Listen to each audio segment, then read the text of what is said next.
Hello and welcome to Aditya classes, जहाँ पर इन दिनों हम डिस्पर्शन के बारे में बात कर रहे हैं। तो अब डिस्पर्शन का अगर आपको लास्ट वीडियो जो हमने देखा था वो याद आता है, तो उसमें हमने इस डेटा सेट के लिए रेंज, क्वार्टाइल रेंज और परसेंटाइल रेंज निकाले थे। अब range, quartile range, percentile range जो होते हैं वो बहुत एब्सोल्यूट मेजर्स हो जाते हैं, और बहुत बार एब्सोल्यूट मेजर्स थोड़ी सी मिसलीडिंग इन्फॉर्मेशन हमारे को दे सकते हैं। जैसे कि हम एक एग्जाम्पल लेते हैं, you have data ranging from 8 to 12, हमारे पास ये रेंज आई है। और एक हमारे पास डेटा है विच रेंजेस फ्रॉम 97 to 103 रेंज, जिस तरह से ये रेंज आई है। तो अगर हम यहाँ पे देखें तो हमारे लिए रेंज कितनी हो गई? सबसे छोटा डेटा 8 का है, सबसे बड़ा डेटा 12 का है, तो रेंज हो गई 12 - 8 विच इज, रेंज कितनी हो जाएगी? 12 - 8 विच विल बी 4। इसकी रेंज कितनी हो जाएगी? 103 - 97 इज इक्वल टू 6।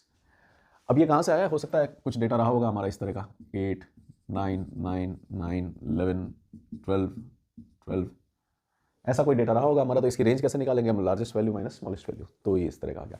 इसी तरह से ये भी कुछ डेटा रहा होगा, मे बी रेंजिंग फ्रॉम 97, 97, 98, 99, 103। तो अब ये दोनों अलग अलग डेटा सेट्स हैं जिसकी हमने रेंज निकाली 4 और 6। अब अगर हम सिर्फ रेंज के बिहाफ पे डिस्पर्शन बताने की कोशिश करें तो ऐसा लगेगा कि ये जो सेकंड डेटा सेट है इसकी रेंज ज़्यादा है, इसका मतलब ये ज़्यादा स्कैटर्ड है, इसका डिस्पर्शन ज़्यादा है। ऐसा लगेगा हमारे को कि इसमें तो डिस्पर्शन सिर्फ 4 का है, जबकि इसमें जो डिस्पर्शन है, जो बिखराव है, वो 6 का है। लेकिन क्या ये सच है? यहाँ पे जो हमारे को 4 का डिस्पर्शन मिल रहा है वो बहुत छोटी वैल्यूज पे मिल रहा है, अराउंड 8, 9, 10, 11, 12 की वैल्यूज पे 4 का डिस्पर्शन आ रहा है, जो ऑलमोस्ट 40% का डिस्पर्शन है। जबकि यहाँ हम देखें तो 6 का डिस्पर्शन आ रहा है, लेकिन बड़ी वैल्यूज के ऊपर आ रहा है, ऑलमोस्ट 100 के आसपास की वैल्यूज पे। तो यहाँ ऐसे केसेस के अंदर ये जो एब्सोल्यूट मेजर्स हैं ये थोड़ा सा मिसलीड कर सकते हैं, इसलिए हम क्या निकालेंगे? कोफिशिएंट्स निकालने की कोशिश करते हैं, which will give me relative measures.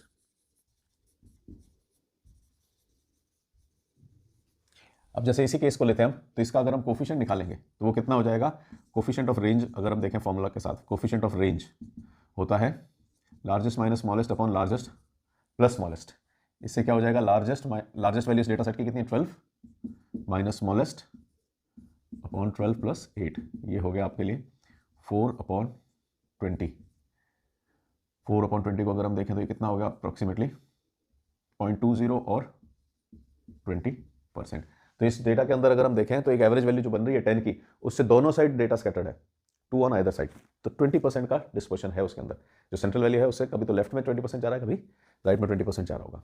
और अगर इस वाले डेटा सेट को ले हम तो सेकंड केस में ये R1 कर देते हैं और ये हो जाएगा कोफिशिएंट ऑफ सेकंड केस जो हम ले रहे हैं, let this B R1 and R2। ये कितना बन जाएगा? Largest value minus smallest value, 103 - 97 और 103 प्लस 97। तो ये हो गया हमारे लिए 6/200। 6/200 का मतलब क्या हो गया? 6 डिवाइडेड बाय 200 इज 0.03 और 3%। This is coefficient of range, relative major. अब अगर हम यहां से देख करके कहते हैं तो हम ये हमेशा सोचते हैं कि सेकंड डेटा सेट के अंदर डिस्पर्शन बहुत ज़्यादा है, बिखराव बहुत ज़्यादा है, डेटा बहुत दूर दूर तक फैला हुआ है फ्रॉम एवरेज वैल्यू, अगर यहाँ से देखते तो, क्योंकि डिस्पर्शन ज़्यादा आ रहा था। लेकिन जब हमने कोफिशिएंट ऑफ रेंज लिया तो हमारे को पता पड़ा कि फर्स्ट जो डेटा सेट है उसके अंदर जो हमारी एवरेज वैल्यू है उससे 20% का स्कैटर है, बिखराव है, जबकि इसके अंदर ओनली 3%, क्योंकि इसकी एवरेज वैल्यू क्या आ रही होगी? रफली 100 मान सकते हैं हम। अब अगर रफली 100 मानते हैं तो कहीं पे तो 97 तक डेविएशन आ रहा है, कहीं पे 103 तक आ रहा है। तो दिस टेल्स मी कि 3% ऑन आइदर साइड का डेविएशन मिल रहा है। तो this is coefficient of range. अब इसी तरह से हम coefficient of range, coefficient of quartile range और परसेंटाइल रेंज भी निकाल करके देखते हैं। बट ये कंसेप्ट है कि हम कोफिशिएंट्स क्यों निकाल रहे हैं, हम रिलेटिव मेजर्स क्यों पढ़ रहे हैं, because these all were absolute measures. तो अब ये जो हमने लास्ट टाइम क्वेश्चन सॉल्व किया था तो उसकी वैल्यूज पड़ी हुई हैं, तो इन्हीं की हेल्प से हम इनके रिलेवेंट कोफिशिएंट्स निकाल करके देखते हैं। हाँ, अगर आपने ये क्वेश्चन सॉल्व करते हुए नहीं देखा था तो यहाँ पे आई बटन में भी डाल देंगे इधर, और नीचे डिस्क्रिप्शन में भी इसका लिंक दे दूंगा मैं, उसको आप चेक कर सकते हैं कि ये वैल्यूज हम कैसे लाए थे। जैसे हमारे इस डेटा के अंदर रेंज 100 to 600 आई थी, तो ये कैसे आई थी आप उस वीडियो में चेक कर सकते हैं। For now let us calculate coefficient of range, largest और smallest, L - S upon L + S, ये हो जाएगा हमारे लिए 600 - 100 अपॉन 600 + 100, इतना हो गया ये 500 अपॉन 700। तो हमारे लिए कोफिशिएंट ऑफ रेंज आ गया 0.5 0.71। तो 0.71 का हमारा कोफिशिएंट ऑफ रेंज आ रहा है इस केस में। Next we have quartile ranges. इनमें अगर हम देखें तो वी हैव क्वार्टाइल डेविएशन जो कि होता है Q3 माइनस Q1 अपॉन 2, और दूसरा है हमारे पास कोफिशिएंट ऑफ क्वार्टाइल डेविएशन, वो होता है बिल्कुल रेंज की तरह Q3 minus Q1 upon Q3 plus Q1। अब Q3 और Q1 कितने थे हमारे?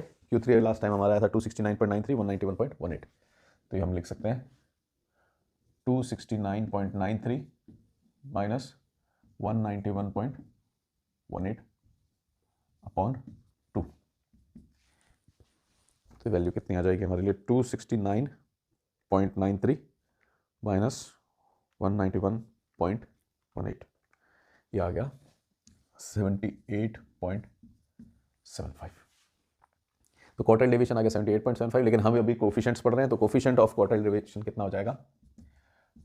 269.93 माइनस 191.18 अपॉन इन्हीं का सम आ जाएगा, ऊपर डिफरेंस आता है, नीचे सम आ जाएगा 269.93 प्लस 191.8, तो ये हो जाएगा आपका 78.75 अपॉन 269.93 प्लस 191.8, ये हो गया 461.73। तो अपना फाइनल आंसर हो जाएगा 78.75 डिवाइडेड बाय 461.73 विच इज 0.17। और इसी तरह से अगर हम कोफिशिएंट ऑफ लास्ट वाला क्या था, परसेंटाइल रेंज अगर निकालते हैं हम, तो कितना हो जाएगा? P90 minus P10 upon P90 plus P10। P90 और P10 निकाले थे हमने लास्ट टाइम, तो वो कितना हो गया? 544.44 माइनस 145.45 अपॉन 544.44 माइनस प्लस 145.45, ये हमारे पास आ जाएगा 544.44 माइनस 145.45, 398.99 अपॉन 544.44 प्लस 145.45, 689.89। तो इसको आप सॉल्व कर सकते हैं। 398.99 डिवाइडेड बाय 689.89, 0.5783, 0.57, तो ये हो गए हमारे coefficient of dispersions, various dispersions, range, quartile range, percentile range. हाँ, जो ये कोफिशिएंट ऑफ क्वार्टाइल रेंज है उसको हम कोफिशिएंट ऑफ क्वार्टाइल डेविएशन कह देते हैं, तो उसमें ऐसी कोई बात नहीं है। बट अब हमारे पास क्या आ गए हैं? सारे रिलेटिव मेजर्स आ गए।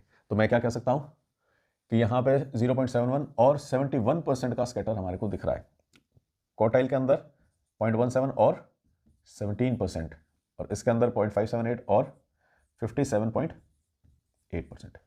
ये हमेशा हम देख करके चलें कि जो रेंज का स्कैटर आएगा वो सबसे बड़ा आएगा, क्योंकि वो तो कंप्लीट एक्सट्रीम्स को लेता है। क्वार्टाइल रेंज का जो कोफिशिएंट आएगा वो हमेशा सबसे कम आएगा, क्योंकि वो मेजॉरिटी डेटा छोड़ देता है और डेटा कम होता जाता है। तो इसी तरह से हम देख सकते हैं लार्जेस्ट माइनस स्मॉलेस्ट, तो रेंज ने तो कंप्लीट को ले लिया, इसलिए सबसे ज्यादा डिस्पर्शन इसके अंदर दिखेगा हमारे को। फिर आता है percentile range P10 to P90, तो ऑब्वियसली जो हमारा कंप्लीट रेंज का स्कैटर था उससे कम हो गया है परसेंटाइल्स के अंदर, और उससे भी कम आता है हमारा क्वार्टाइल रेंज का कोफिशिएंट, क्योंकि ये बिल्कुल ही Q1 और Q3 का आ गया। तो हमेशा ये चीज़ तो रहेगी ही कि रेंज का ज़्यादा दिखेगा और क्वार्टाइल रेंज का स्कैटर कम दिखेगा।